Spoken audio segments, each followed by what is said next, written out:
Assalamualaikum dear student. I hope you will be safe and sound.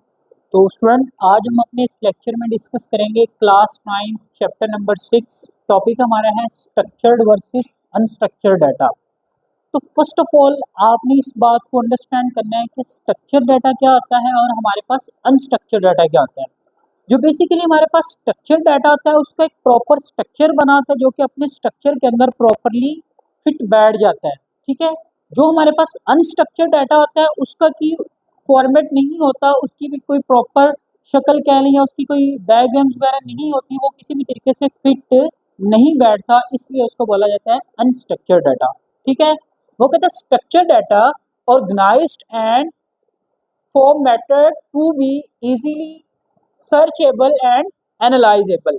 जो आपके पास structure data होता है क्योंकि वो एक तरतीब अंदाज में पढ़ाता है, उसकी तरतीब बिल्कुल ठीक होती है, इसलिए हम क्या कर सकते हैं उसमें से स्ट्रक्चर डाटा में से कोई चीज़ हमने सर्च करनी होगी, कोई चीज़ हमने फाइंड आउट करनी है तो वो आपके लिए क्या हो जाती है, बहुत ज़्यादा ईजी हो जाती है, चाहे आपके पास कितना मर्जी लार्ज अमाउंट ऑफ में डाटा पड़ा हो। ठीक है। देन आगे इसकी एग्जाम्पल देख लें। ये आपके पास एक टेबल बना हुआ है, तो यहाँ पे हमारे पास टेबल के अंदर जस्ट ओनली हमने 2 एंट्रीज रखी है, नंबर 1 पे अली है, नंबर 2 पे सारा है। ठीक है। अगर इसी तरह का हमारे पास अगर टेबल हो, टेबल के अंदर 1000 या 2000 3000 4000 भी नंबर ऑफ एंट्रीज हो, तो हम क्या कर सकते हैं स्ट्रक्चर डाटा के अकॉर्डिंग मीन्स कि आपका टेबल बना होगा, टेबल के साथ आपके रोल नंबर वगैरह होंगे, रोल नंबर मीन्स कि आपकी आईडीज वगैरह होंगी, तो हम क्या कर सकते हैं जस्ट ओनली हमें आईडी के नेम का पता होना चाहिए, तो फौरन से हम अपने उस डाटा को क्या कर सकते हैं, सर्च आउट कर सकते हैं। ठीक है। इसके जो आपका स्ट्रक्चर डाटा है ये किसके ऊपर आप बनाते हैं, स्ट्रक्चर डाटा बेसिकली आप एक्सेल शीट के ऊपर बनाते हैं और ड्रॉप शीट पे मीन्स के गूगल शीट के ऊपर भी इसको आप बना सकते हैं। Spread sheet and the traditional database table 6.2। ठीक है। एक्सेल में क्या होते हैं, एक्सेल में आपके पास नंबर एंड कॉलम्स होते हैं, कुछ नंबर्स के ऊपर आप नेम लिख देते हैं, कुछ कॉलम्स के ऊपर आप जो नंबर एंड रो और कॉलम आपकी होती हैं, जो रो वाइज में आपने रोल नंबर ऐड करने होते हैं और कॉलम वाइज ऊपर आप सब्जेक्ट वगैरह या नेम वगैरह की हेडिंग दे के वहां पे अपना डाटा क्या कर देते हैं, इंटर कर देते हैं। जब आपका डाटा इंटर हो जाता है, अगर उनमें से आपने कोई चीज स्पेसिफिक फाइंड आउट करनी है तो वहां से आप क्या कर सकते हैं, फाइंड आउट कर सकते हैं। देन उसके बाद आगे हमारे पास आता है अनस्ट्रक्चर्ड डाटा। अनस्ट्रक्चर्ड डाटा में क्या होता है, अनस्ट्रक्चर्ड डाटा में आपके डाटा की कोई तरतीब नहीं होती, उसका कोई यूं कह सकते हैं कि मीन्स ये उसका कोई स्पेसिफिक साइज इतना है या इतना, इस तरह का कोई इशू उसमें होता है, उसका साइज कंफर्म नहीं होता, जिस वजह से वो अपना जो उसका फॉर्मेट होता है या उसकी जो प्लेस होती है उसके अंदर वो फिट नहीं बैठता, उसको फाइंड आउट करना भी आपके लिए क्या हो जाता है, बहुत ज्यादा मुश्किल हो जाता है। वो कहता है unstructured data free from the data that does not fit into a specific format. Specific format से मुराद क्या है कि इधर हमारे पास ये टेबल बना हुआ है, हमें पता है कि इस टेबल के अंदर हमारे पास आईडी आनी है, इस टेबल के अंदर हमारे पास नेम आना है और इस टेबल के अंदर हमारे पास क्या आने हैं, ग्रेड्स वगैरह आने हैं। लेकिन अनस्ट्रक्चर में वो कहता है आपके पास आपकी जो राइटिंग मटेरियल है उसका स्पेसिफिक फॉर्मेट ही नहीं है।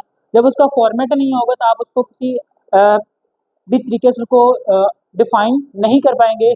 एग्जाम्पल इसकी क्या आ रही है, ईमेल्स आ रही हैं, सोशल मीडिया पोस्ट आ रही हैं, वीडियोस आ रहे हैं, इमेजेस वगैरह आ रही है, तो उनका कोई एक स्ट्रक्चर नहीं होता, इसलिए क्या आता है अनस्ट्रक्चर्ड डाटा है। harder to the search directly, often needs to the extra processing text or image analyze before the analysis। अब सपोज करें कि आपकी गैलरी है, आपकी गैलरी के अंदर पिक्चर्स वगैरह पड़ी हैं। ठीक है। आपकी यूनिवर्सिटी की पिक्चर्स हो सकती हैं, कॉलेज की पिक्चर हो सकती हैं, स्कूल की पिक्चर हो सकती हैं। अब आपने उनमें से कोई एक पिक्चर को फाइंड आउट करना है, तो आपको इस तरह से वन बाय वन करके, जैसे हम फोन के ऊपर स्क्रॉलिंग करते हैं, तो स्क्रॉलिंग करके आपको वो स्पेसिफिक पिक्चर को फाइंड आउट करना पड़ेगा।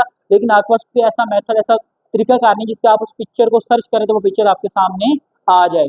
ठीक है। तो आपको जैसे कि टिकटॉक के ऊपर आपकी जितनी भी पोस्ट जाती हैं, जो आप अपनी वीडियोस बना के या कोई भी सेलिब्रिटीज की कोई भी वट एवर हो, जो भी आप टिकटॉक के ऊपर अपनी पोस्ट करते हैं, तो आप कोई पोस्ट सर्च नहीं कर सकते कि मैंने फलां पोस्ट सर्च की थी, बल्कि उन पोस्ट अपनी प्रोफाइल में जाके वन बाय वन करके स्क्रोलिंग करते करते आपको पिक्चर मिलती है। क्यों? क्योंकि वो अनस्ट्रक्चर्ड डाटा होता है। ठीक है। आगे दिए स्टूडेंट हमारा टॉपिक आ रहा है डाटा विजुअलाइजेशन। अब ये बहुत ही इंटरेस्टिंग और इम्पोर्टेंट टॉपिक है और बहुत ही मजेदार का टॉपिक है डाटा विजुअलाइजेशन। विजुअलाइजेशन का मतलब क्या, फर्स्ट ऑफ ऑल तो आप इस बात को अंडरस्टैंड करें। बेसिकली विजुअलाइजेशन का मतलब ये होता है कि जो डाटा आपके पास वर्ड की फॉर्म में है या नंबर की फॉर्म में है या कोई भी आपके पास इंफॉर्मेशन रिटन फॉर्म में है, तो आपने अपनी रिटन फॉर्म की इंफॉर्मेशन को या नंबर फॉर्म की इंफॉर्मेशन को किसमें डिस्प्ले करवाना होता है, पिक्चर की फॉर्म में डिस्प्ले करवाना होता है। ठीक है। जो डाटा आपके पास पिक्चर की फॉर्म में होता है उसको अंडरस्टैंड करना बहुत ज्यादा इजी होता है एज कंपेयर टू द जो राइटिंग फॉर्म में लिखा हुआ था डाटा पे, ठीक है। उसको बोलते हैं data visualization. Data visualization turns number and the information into the picture, making it the simpler to see pattern, trends and the relationships, ठीक है। वो कहते हैं कि जो डाटा विजुअलाइजेशन का प्रोसेस होता है इसमें आपके पास कुछ डाटा नंबर्स की फॉर्म में होता है, तो आपने उनमें किसको किसमें कन्वर्ट कर देते हैं, पिक्चर की फॉर्म में। फिर उस पिक्चर की फॉर्म में आपने डाटा को अंडरस्टैंड करना, डाटा में से ट्रेंड्स फाइंड करना, डाटा का डिसीजन लेना आपके लिए क्या हो जाता है, बहुत ज्यादा इजी हो जाते हैं। देन आगे हम डाटा विजुअलाइजेशन किन किन मेथड से कर सकते हैं, तो फर्स्ट मेथड आपके पास आ रहा है माइक्रोसॉफ्ट एक्सेल। पीछे भी हमने थोड़ा सा इसका प्रीवियस लेक्चर में भी हमने इसका थोड़ा सा टच किया था कि माइक्रोसॉफ्ट एक्सेल क्या होता है। स्टूडेंट, माइक्रोसॉफ्ट एक्सेल के अंदर आपके पास कुछ रो एंड कॉलम्स होते हैं, उन रो और कॉलम्स के अंदर आप अपना डाटा इंटर करते हैं। फिर आपने क्या करा, जब आपका डाटा इंटर हो जाता है तो फिर आप जाके ग्राफ का या बार चार्ट का या ग्राफ का सिलेक्ट करते हो। जिस तरह का ग्राफ है, जिस तरह का चार्ट आपको चाहिए होता है वो आप सिलेक्ट करते हो, तो फौरन से आपका डाटा चार्ट्स की फॉर्म में या ग्राफ की फॉर्म में डिस्प्ले हो जाता है, जिसमें से अंडरस्टैंड करना आपके लिए क्या हो जाता है, इजी होता है। आपको मैं छोटी सी इसकी एग्जांपल देता हूँ। सपोज करें कि आपके पास नंबर ऑफ 100 स्टूडेंट हैं। कितने हैं? नंबर ऑफ 100 स्टूडेंट हैं जिन्होंने मैट्रिक एग्जाम दिया है, ठीक है। आपने सब बच्चों के जो मार्क्स है ना वो एंटर कर दिए हैं अपनी एक्सेल शीट के ऊपर, ठीक है। अब मैं आपसे क्वेश्चन करता हूँ कि सबसे मैक्सिमम मार्क्स किसके हैं, सबसे मिनिमम मार्क्स किसके हैं, एवरेज मार्क्स किसके हैं। तो आपको वन बाय वन करके हर एक बच्चे के नंबर फाइंड आउट करते बहुत ज्यादा 100 स्टूडेंट पे टाइम लग जाएगी। ये बिल्कुल छोटी सी मिसाल है। अगर मैं आपको 1000 नंबर स्टूडेंट कह दूँ फिर तो बहुत ज्यादा टाइम लग जाएगा। उसी की मैं क्या करता हूँ, उनका मैं चार्ट बना लेता हूँ। कौन सी चार्ट? बार चार्ट बना लेता हूँ, ठीक है। अब बार चार्ट में क्या होगा, जिस चार्ट की वैल्यू सबसे, जिस चार्ट का साइज सबसे हाईएस्ट पे जाएगा, जाहिर सी बात है उसके नंबर सबसे ज्यादा हैं। जिसकी लेंथ, जिसकी हाइट उससे कम होगी उसके मार्क्स उससे कम है। जिसकी जिस जिस चार्ट में जिस बार की लेंथ सबसे कम होगी, जो उसके नंबर हैं वो सबसे क्या होंगे, कम होंगे। तो इसलिए बहुत सारे ऐसे केसेस हैं जिनमें हम चार्ट्स को या ग्राफ को यूज करते हैं, जिनमें डाटा विजुअलाइजेशन का बहुत बड़ा इंपॉर्टेंट रोल होता है। सपोज करें कि आप जिनमें से बच्चे क्रिकेट मैच देखते हैं, तो क्रिकेट मैच में आपके ओवर्स के स्कोर बनाए जाते हैं, वहाँ पे आपको वो लाइन ग्राफ नजर आता है, ठीक है। वो लाइन ग्राफ किस वजह से, वो लाइन ग्राफ ये शो कराता है कि 5वें ओवर में इतने स्कोर बने हैं, एवरेज कम हो गया है, छठे ओवर में थोड़ा सा स्कोर ज्यादा बना तो लाइन का साइज क्या जाएगा, ऊपर जाएगा। इस तरह से जो जो बड़ी बड़ी कंपनीज हैं, बड़े बड़े बिजनेसमैन हैं, उनकी इंपोर्ट एक्सपोर्ट की बिजनेस होता है, तो वो अपनी इंपोर्ट एक्सपोर्ट के अंदर भी चार्ट्स का ही यूज करते हैं कि जनवरी के मंथ में उनकी कितनी सेल आउट हुई है, फरवरी में कितनी हुई है। मतलब कि वो पिछले 10 साल का रिकॉर्ड अपने पास, पिछले 10 साल के रिकॉर्ड को विद इन 5 to 6 मिनट्स के अंदर डिफाइन कर सकता है with the help of the data visualization, ठीक है। उन्होंने अपनी सारी सेल की डाटा निकालना है, उस डाटा को चार्ट की फॉर्म में बना देना है। जिन जिन मंथ का चार्ट ऊपर जा रहा होगा, जाहिर सी बात है उनकी सेल्स भी क्या आ रही होगी, ऊपर जा रही है। जिन मंथ का साइज, जिन ग्राफ का साइज कम हो रहा है, जाहिर सी बात है मंथ की सेल भी क्या आ रही है, तो कम हो रही। वहां से भी वो अपना अंदाजा लगा सकते हैं कि इस मंथ से हमारी सेल ज्यादा हुई है और इस मंथ से हमारी सेल कम हुई है। तो वो कहता है spreadsheet tool that can be create the various chart and the graph. आपके पास टूल कौन सा है? स्प्रेडशीट फर्स्ट टूल है।